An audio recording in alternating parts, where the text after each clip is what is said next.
Welcome to Strung Out, the podcast that looks at life through the lens of an artist. Your host is the artist, writer, and musician, Martin Lawrence McCormack. Now here's Marty. Welcome to Strung Out, and this is our part 2 with Naomi, Ashley, and John Williams, and we're going to get right into song.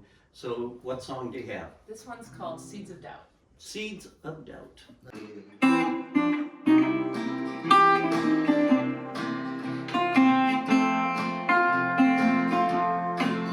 I used to watch the primrose in the springtime, marvel when the first buds would begin, until I fell into your winter and your nighttime, and your tempers that keep changing like the wind. I can't get my brain to hush the chatter when you're cold and greet me like a stone. It's no longer mind over matter. Once the seeds of doubt have been sown, like a vine wrapped around my heart and girdled tight, so entwined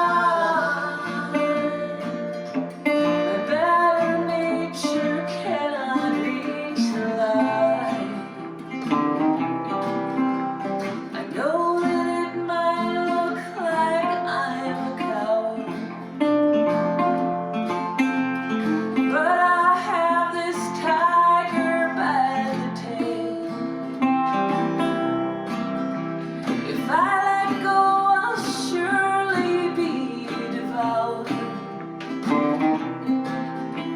If I hold on, I'll starve to no avail. I wonder if the angels will receive me, standing in the dark, holding your phone. It used to be so easy to deceive me, but now the seeds of doubt have been sown, like a vine wrapped around my heart and girdled tight, so entwined my better nature can't reach the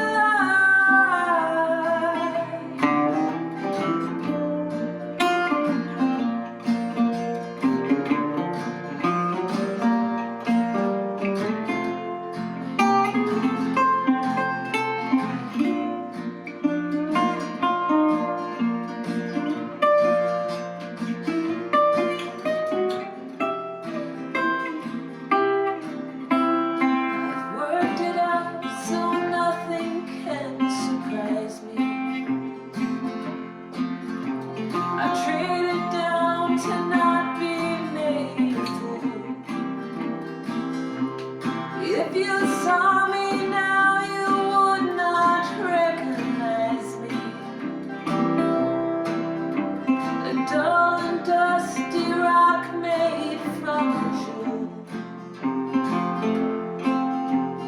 getting through the days, the weeks, the hours. Once the garden beds are overgrown, you tend to your weeds like they are flowers.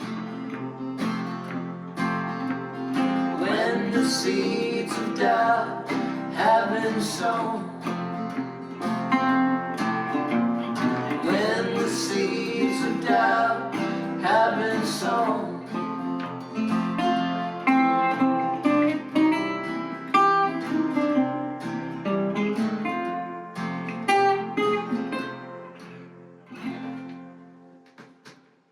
What a great song. Thank you. Boy, I mean, that's one that you would have to drink a whiskey to because it's a real heartbreaker. Well, let's talk about this song because your song crafting is really nice. The one thing I like is you're flipping things on top of themselves. So the jewel is the dirty rock or whatever, and how do you get inspiration for writing a song like Seeds of Doubt? So I had a lot of, despite the fact it being like a sad, like the core of it was from a sad point in my life that it happened a long time ago. Sure. That I hadn't written Not about. me. Not him. Not him. Not the first We're time. gonna get that straight now. Okay. So that I hadn't really written about that aspect of it before, but it's been many years, and then also I loved writing the song. I don't have those like raw emotions anymore, but I really loved leaning in. So country music, a lot of stuff I like about old country music is they take a metaphor and they see it through the entire thing. And it can be, and I was like, is this too much? Is it a little cheesy? But being able to kind of bring back those kind of the natural world kind of metaphors, the vine, looking for primrose in the springtime, and the weeds in the garden. Like it was a really fun assignment I gave myself to just like pick a metaphor and see it through. So it was really fun to write that like those turns of phrases too. When they this was a song, I usually labor over songs a long time, and this one was one of those that kind of just came. Yeah. Did it come fast? Yeah, real fast. Okay. Yeah. I like the fact you gave yourself an assignment. Yeah. Is that something that you think a lot of songwriters kind of don't do? Well, I guess it just depends on how people are inspired. I'm not a super prolific songwriter anymore where You made her too happy, John. I'm too happy. I'm sorry. There's a song. I'm too happy now. Too happy to write songs. I think it was also, I don't know, I'm kind of bored with my feelings. So we were talking before about the internet and the phones always in your face. That's kind of drained away some of my get up and go about like writing. So a lot of times I'll have to just like trick myself into writing a song. Sure. Or that one was written for actually one of Jenny Beneman's Haiku Milieu shows. Have you Sure. done one of these yet? I haven't done one, but I interviewed Jenny about it. Oh, yeah. And I talked to a couple guys that were scared to death, being given the assignment and having to craft the song. So she's really into something, a good idea for creativity. Yeah, so it gives you a little seed to start Right. with. And so it's like, It's seed. There we go. See, So that is a good reason. And then I have a deadline, so that's Right. very important for me. so a deadline, a self-imposed deadline, like I have to have this for my For the next show. show. For Jenny's show. For Jenny's show. Okay. Or I want to finish something for my next show. Self-imposed deadlines for me, I can not do those. So to have an outside deadline is really important. John, now that you've been working with Naomi for a bit now, has this gotten you going as far as thinking, I've got lyrics, or where do things sit with you from the creative side? I mean, songwriting, and I have just a love of songwriting. Naomi and Peter and Jenny and so many great songwriters. It's never really been my ambition to be a songwriter. I'll crank one out every once in a while, or if she's working on a song, I might a little tweak here and there. But my ambition's always been to be a good instrumentalist, to be a good player, and that's and just the interaction of musicians in the moment is my favorite thing.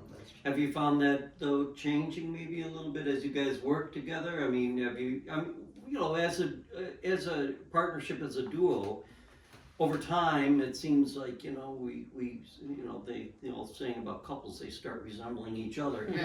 So, I mean, same thing probably with the creative process, you know, you kind of start diving into things. Are you finding yourself like saying, you know, thinking to yourself, well, I can hear this riff here and, you know, that sort of thing? So we both definitely have our own separate strengths. And I, like, lyrically, I've always been like a good lyric writer and melody. But I'm not necessarily proficient enough to like kind of think about music and like, oh, you know, what if we have a descending X, Y, or Z there? It's pretty basic. And what the strength that John brings to it is his full like musical knowledge and history. So like the Love Bug that we played on the other podcast, the first song, I just kind of was playing the same two songs over and over, and he's like, well, what, two chords over and over, and he D minor and A7. Yeah, I was just doing that over and over, and then he brought in the D major, which is nice and because it kicks it open into something, you know. And it made it just more evocative, and so that was my one little contribution to that song, and I got a 50-50 song. You get some, well, of course you do. It's like Nashville rules. But you know, that's Nashville rules. You know, I think that makes a lot of sense. You know, we talk about partnerships, duos, and it's so. I mean, look at Lennon and McCartney as probably the biggest example of like two people that had to kind of make not even a handshake agreement. They kind of fell apart on it. But, you know, if this thing is going to progress, we have to kind of surrender our ego on one part of it, right? I mean, it has to be 50-50 somehow, right? You know, in order to happen. And I will jump back to that, but something you said about country music, taking the metaphor and carrying it all the way through. You also are in a Pretenders band, right? And you talk about somebody that started out as a journalist, a writer, Chrissy Hind. And what is it about her songs that you find, does she do that? Or what's her writing style? Her writing, gosh, I don't know. It's very poetic. It can get really dark. And then really like loving. It's not as so straightforward, but whatever the feeling is with the song, it gets through. Right. And it can rock. It can just rock. And I do not know how to do that. She can take a song that's, you know, about the birth of her daughter and have space imagery and like it's so beautifully written. If you read it on the page, Show Me. Show Me. Oh yes, and great song. Yeah, I mean, just fantastic song. So and then it rocks. Like there's just no other way of saying it. And if you just read the lyrics on the page, you're like, this is just beautiful poetry. I don't know how she does it. People ask me, has she influenced my writing? I don't think so, because it's a different compartment. I mean, maybe everything's getting through, maybe in a way, but I don't know how she's kind of a singular songwriter, I think.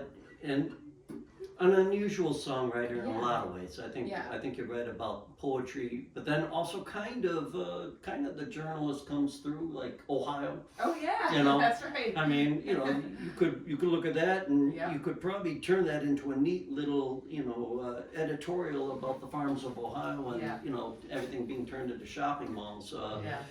A real Midwestern problem that hasn't gone away. But get the next song ready.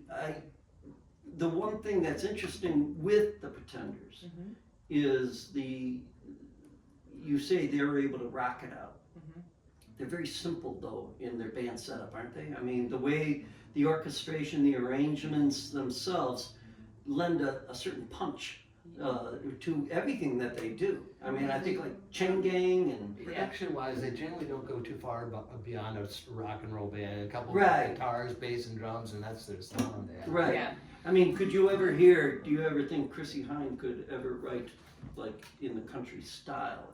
She kind of has a country song, Thumbelina. Okay. I think she can, and it'll be her version Mm-hmm. of that. Mm-hmm.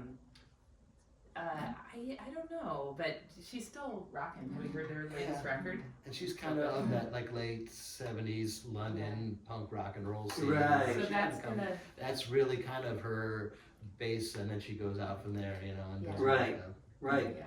Well, you know, just if you have to follow somebody and you know show their works, that's not a bad person to do Yeah. it with, right? I mean, you know, so but you are both great songwriters and crafters in your own right. So give our audience another taste of Naomi's other band.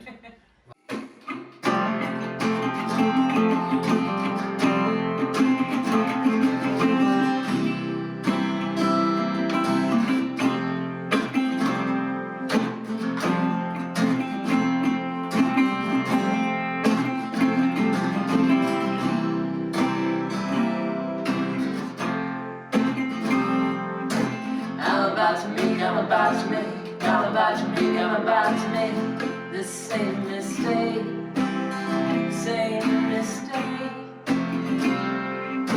I'm about to make the same mistake, the same mistake. My brain says no, no, no, no. My body says yes, yes, yes, yes. My heart says I know how this goes. So out of line, body and mind. I'm about to take the same road, the same road. I'm about to lift the same load, the same load. My body says no, no, no, no. My heart says why not, let's try. My brain says gee, I don't know. The blind lady, the blind body and mind.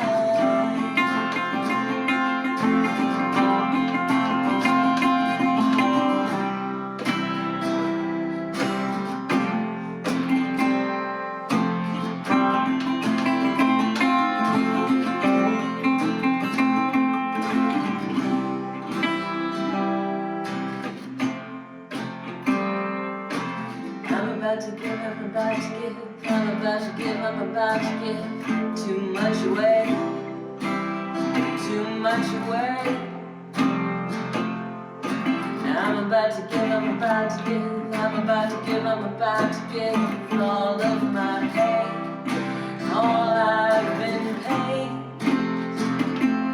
My heart says we've been here before. My brain says I know, girl, I know. My body says let's close the door. We'll be just fine, body and mind. I don't have to make the same mistake, the same mistake. I'm about to make, I don't have to make the same mistake, the same mistake. I don't have to make the same mistake. Don't have to make the same mistake.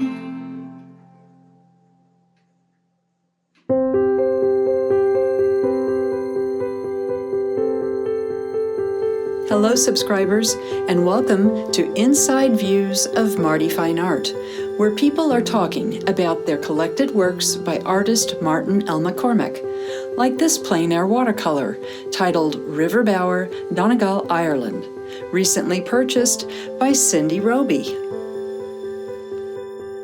Our trip to Ireland was such a gift. Even more so is the forever reminder of the trip we had through Marty's painting, River Bower, Donegal. It is a beautiful rendition of a path we actually had the pleasure of walking. Marty masterfully captured the light through the trees, the gentle breeze, and the brilliance of the fall-colored leaves. It truly embodies the peace and tranquility of Ireland.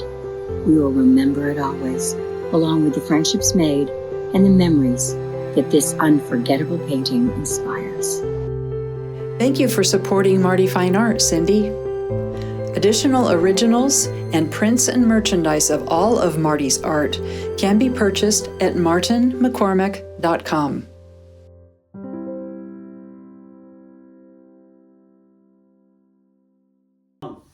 And we're back. Same Mistake, is that the name of that song we just listened to? I have a lot of questions going on, so I'm going to fire them out as quick as I can. Okay. John, are you a natural at harmony? You know, I can hear it. My voice has a limited range, so if I can get in the range, I can hear the notes pretty well. So. How does that look to you, or do you just hear it? I mean, how do you interpret harmony? Such a hard thing for some people. Mysterious thing, like you know, when I teach music and I try to think of how to teach harmony, I don't really know how to do it, you know, because I know, you know, if there's a, I don't know, I don't understand it. I hear it. It's almost entirely by ear. I don't know the theory. Yeah, it's. I try to tell my daughter, like, it's think of like the Blue Angels. Yeah. Oh, And yeah. so, you know, you have the one jet that's, you know, it's always kind of keeping that fifth or third, but but still, you have to have the ear for it. But Yeah. one of the things I'm really enjoying about the both of you guys is that the timbre of your voices lend so well together. It's just a very soothing sound, but you know, I don't hear any. I mean, you're spot on with your harmony.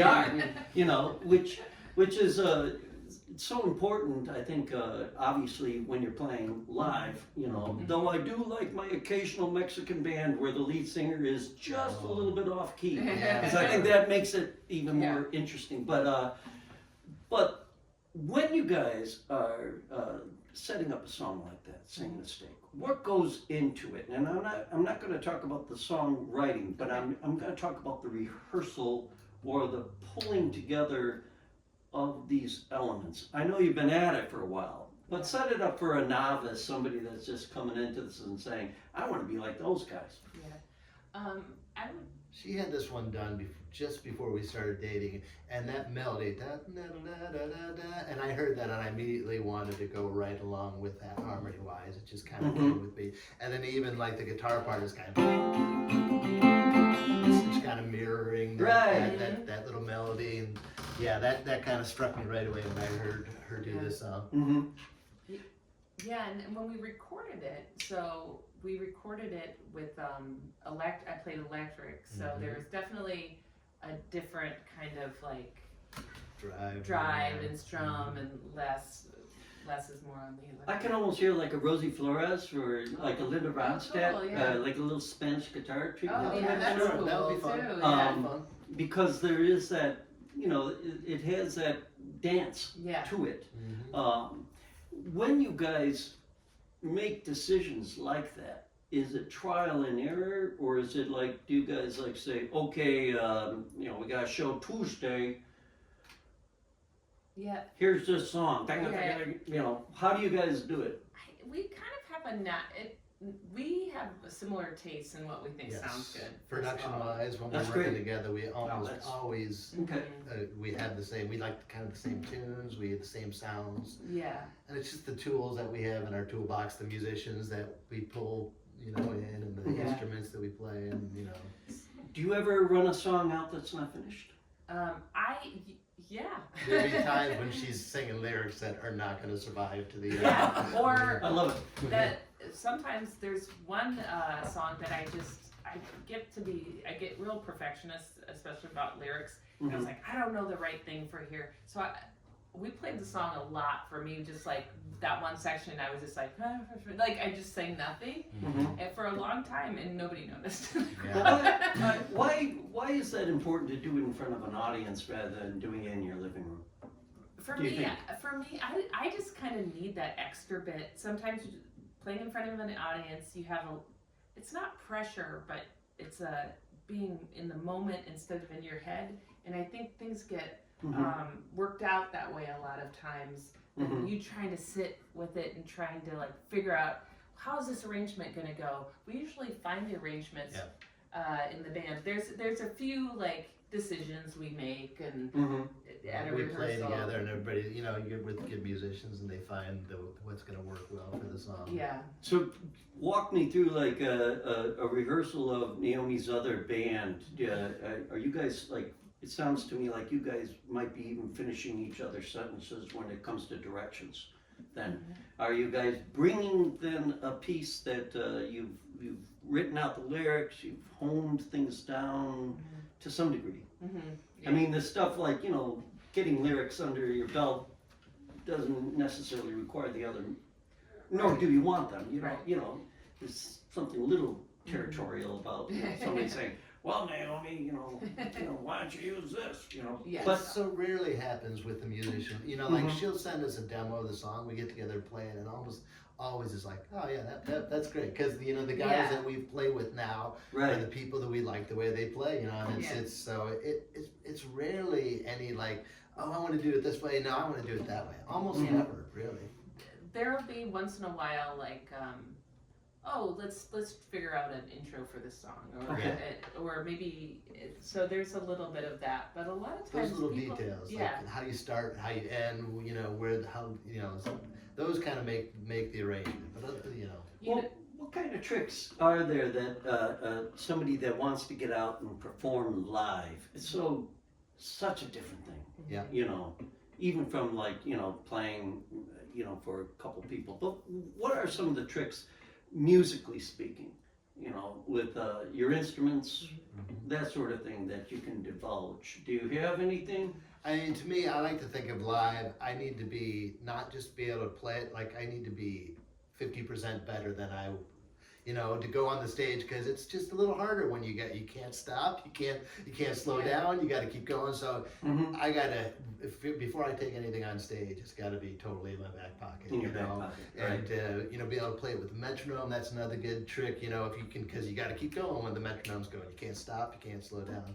So little tricks like that. You gotta have it almost twice as good as you need before you go on stage. That's my thing.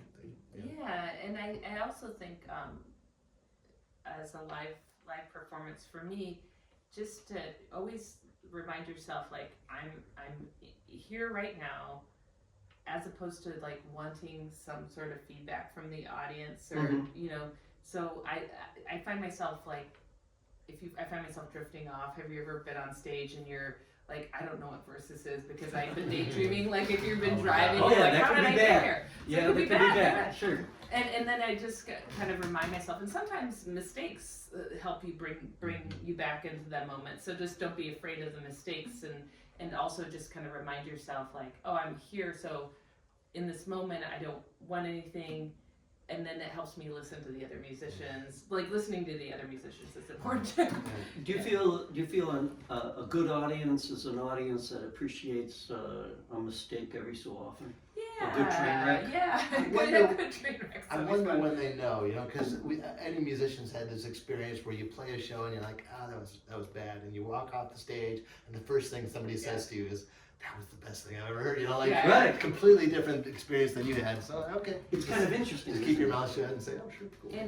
And I think, like you said, like a mistake or a good train wreck, it's like you're at a live music show, so there's an element of like, as long as if it's too polished, sometimes it's not as like exciting. Yeah, I remember seeing this one act that I won't name names, but it was the same pattern. Yeah.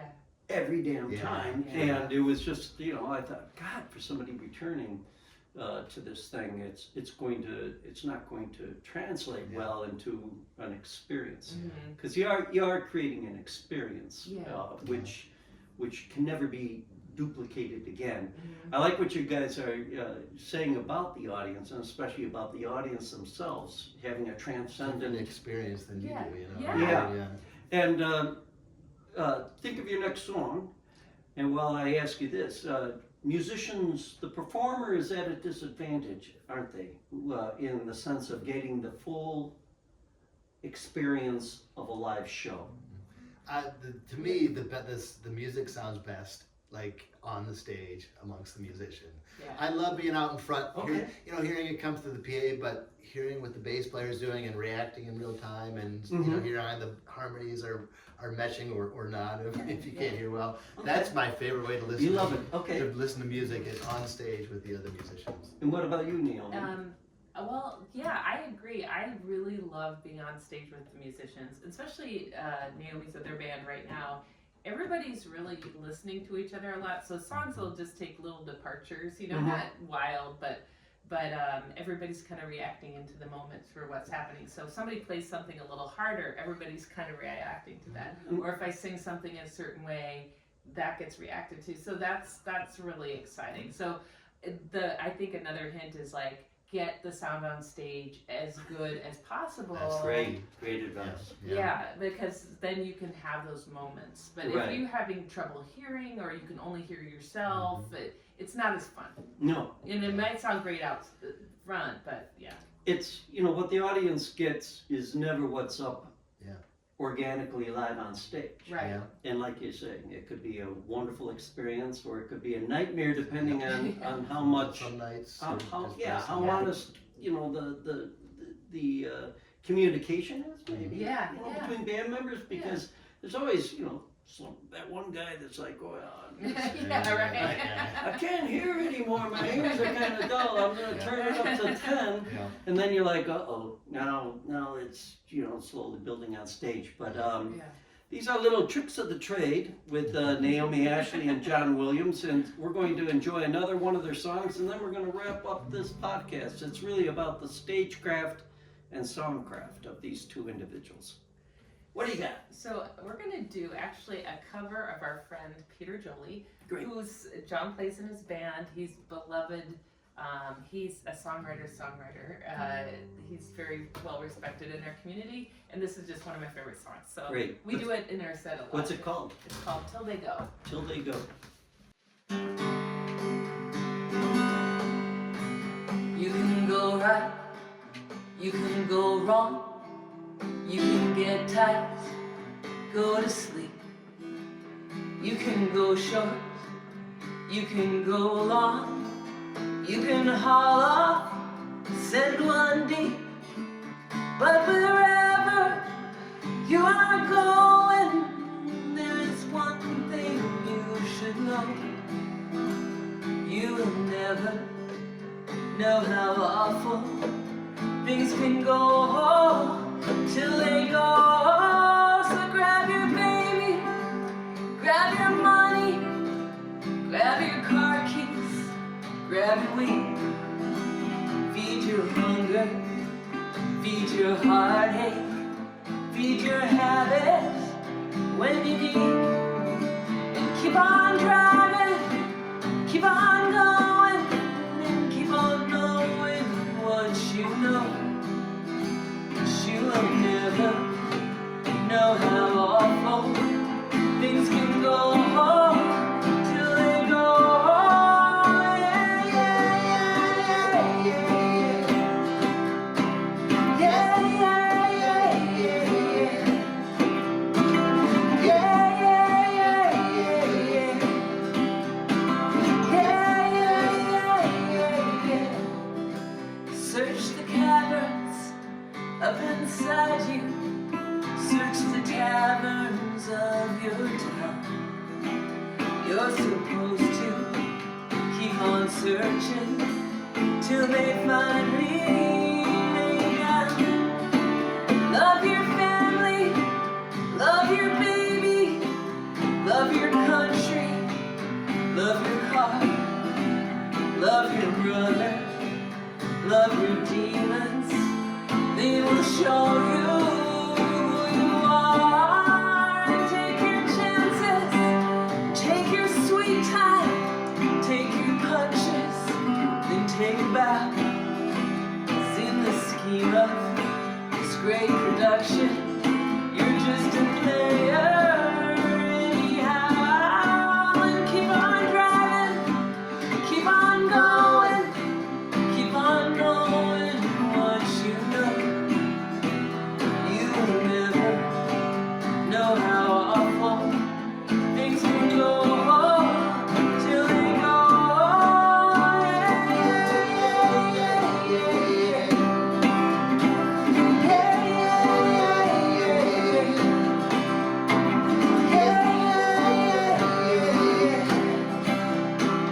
Yeah, yeah, yeah, yeah.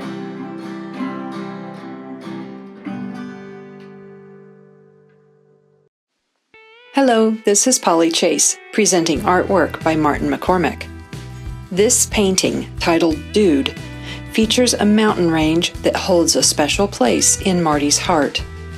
On the canvas, which measures 20 by 24, we see the Tetons rising in the hazy distance of a view from an abandoned dude ranch just outside Jackson Hole, Wyoming, near Marty's parents' old place.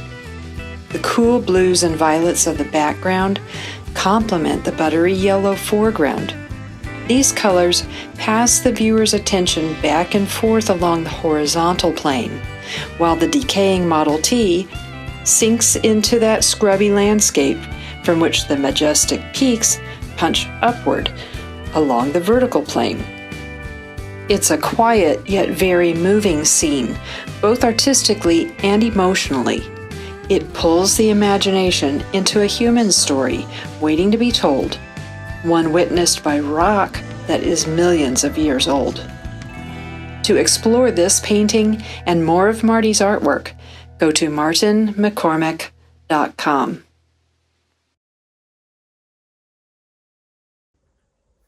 We have been on a great little musical journey with you two, and I just want to ask you, just to wrap things up, some quick questions. When you write lyrics, do you write them on a pad of paper? Do you write them on your phone? Or do you do a combination thereof of two? Pad of paper, and then when I get something a little more solid, I'll put it in a Word document on the computer. Artificial intelligence, should we use it to write lyrics? Gosh, for me, I don't want to give that up. I'm afraid. I know, like, if I'm writing a work-related letter or something professional, I've used ChatGPT, and it's addictive, and I think it probably can be used as a useful tool, but I'm not ready for it yet. Okay. I don't think we have a choice. It's coming whether we want it or not. As soon as the technology is there, somebody's going to use it. Yeah. That's the way it is. Do you think it's going to replace the musician? Well, Not soon. It's better than it was. You know, it's getting better, but there's still something pretty difficult. Eventually, who knows what 100 years is gonna. Yeah. It's gonna be. I've made music with a collaborator. She lives in Washington, D.C., and she's very good at the synth, and she's a producer and could get really realistic drum sounds and stuff. And for us as a duo, doing that is good. Right. But I never want to not have live musicians in my own personal projects, because it's there's something magical that happens with humans that computers just can't do. Yep. You can't fake live, can you? Yeah.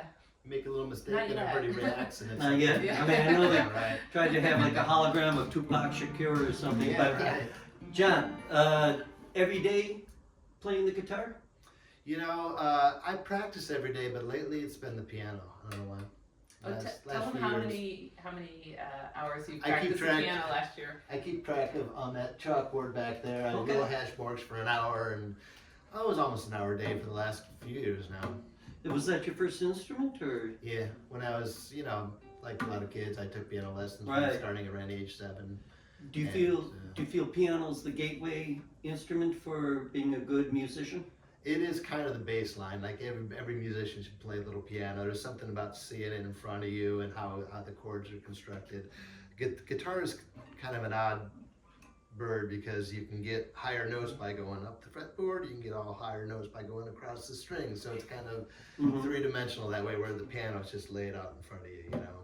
And you can do bass stuff with your left hand and melody stuff with the right hand. That's hard to do on the guitar. I probably spend more time on the guitar in general, so it's always going to feel the most natural to me. But I love the piano. I'm kind of obsessed with it right now, so I'm kind of working towards being able to play solo piano gigs and something. Are you going to incorporate it into Naomi's other band? Or? We do. We already do. Certainly, it's all over the Love Bug record. There's got to be keyboards on every song. Almost every song. Just about every song.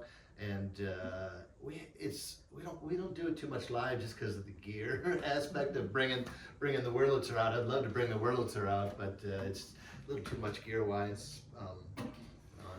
What's the biggest advantage you guys see as working as a duo? With a band, but as a duo, you know. More money. Split two ways. Split 2 ways instead of 4. Sorry, guys. Yeah. I think we just have a very complementary strengths, and I know as a songwriter, the way he plays it really like lifts up the songs in a way that communicates them better than I could just communicate them on my own. So that's what I would say. Nice.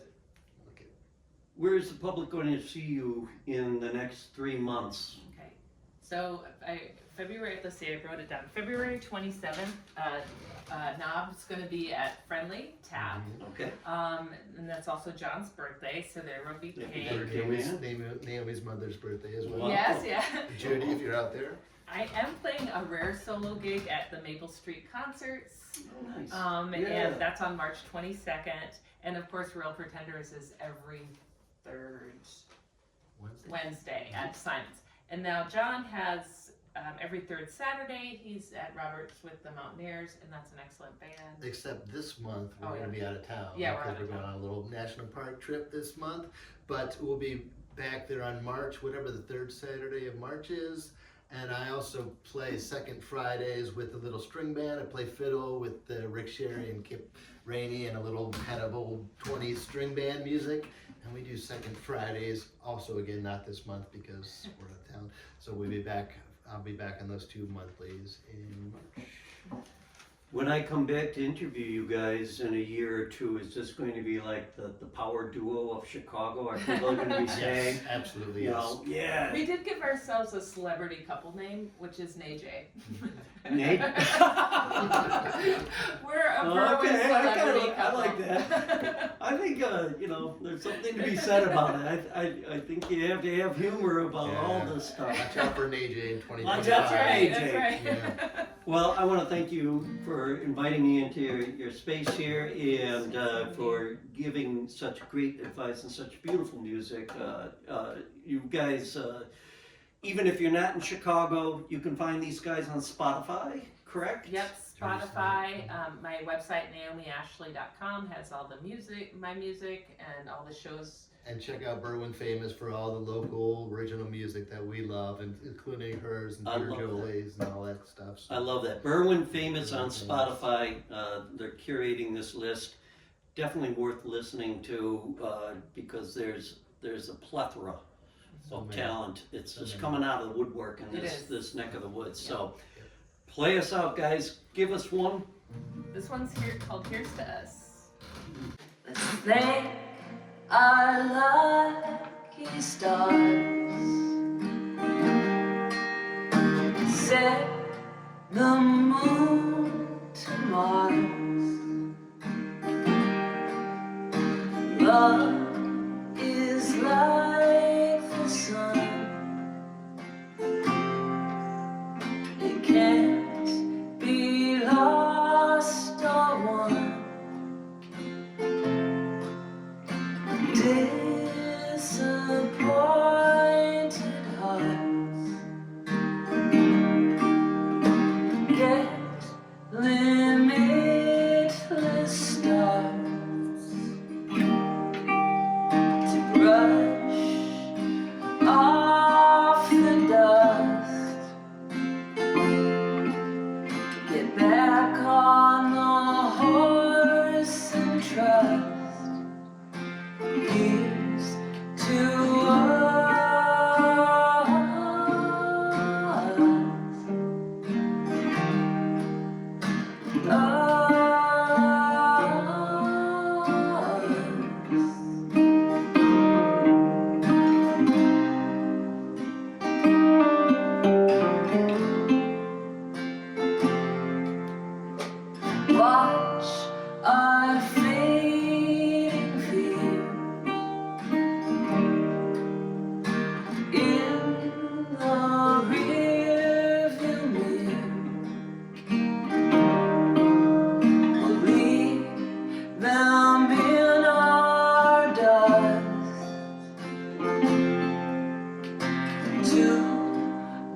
so much, you guys. Thank you. Nate J. I love it. It's kind of growing on me, actually.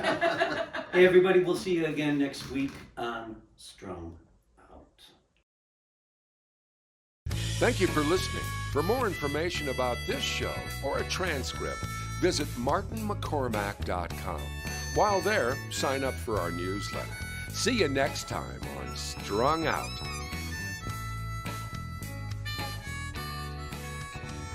It's all so wrong, this pain we feel makes no sense at all. A swan song